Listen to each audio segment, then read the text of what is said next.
राजस्थान के एक छोटे से गांव धानी नया कुआं खेडली में मुकेश और अंकित रहते थे। मुकेश गंभीर और मेहनती स्वभाव का था, जबकि अंकित हमेशा नई नई योजनाएं बनाने और कुछ नया करने में रुचि रखता था। दोनों का पारिवारिक संबंध भी बहुत गहरा था। दरअसल अंकित मुकेश की फूफी का पोता था।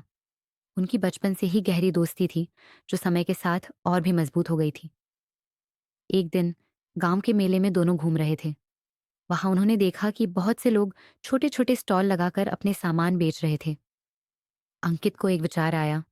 उसने मुकेश से कहा, अंकित भाई, क्यों ना हम भी अपना खुद का कोई काम शुरू करें? मुकेश, सही कह रहे हो, लेकिन क्या करें? हमारे पास ज्यादा पैसे भी नहीं हैं। अंकित, पैसों से ज्यादा सोच और मेहनत की जरूरत है। चलो कुछ अलग करते हैं। दोनों ने गांव के आसपास की जरूरतों पर ध्यान दिया। उन्होंने देखा कि आसपास के गांवों में ताज़ा और गुणवत्ता वाली जैविक सब्जियां और दूध की बहुत मांग है। दोनों ने मिलकर फैसला किया कि वे अपने खेत से जैविक खेती शुरू करेंगे और इसे पास के शहर में बेचेंगे। शुरुआत आसान नहीं थी।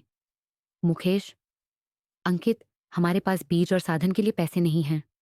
अंकित, चिंता मत करो, हम घर घर जाकर लोगों को अपनी योजना बताएंगे और उनसे मदद मांगेंगे। दोनों ने मेहनत की और परिवार और गांव वालों से छोटी छोटी मदद ली। धीरे धीरे उन्होंने जैविक खेती शुरू कर दी। पहली फसल जब तैयार हुई तो दोनों उसे बेचने शहर गए। लोग उनकी सब्जियों और दूध की गुणवत्ता देखकर खुश हो गए। उनके उत्पादों की मांग बढ़ने लगी। अंकित, देखा मुकेश, मेहनत का फल हमेशा मीठा होता है। मुकेश, और भाईचारे की ताकत भी।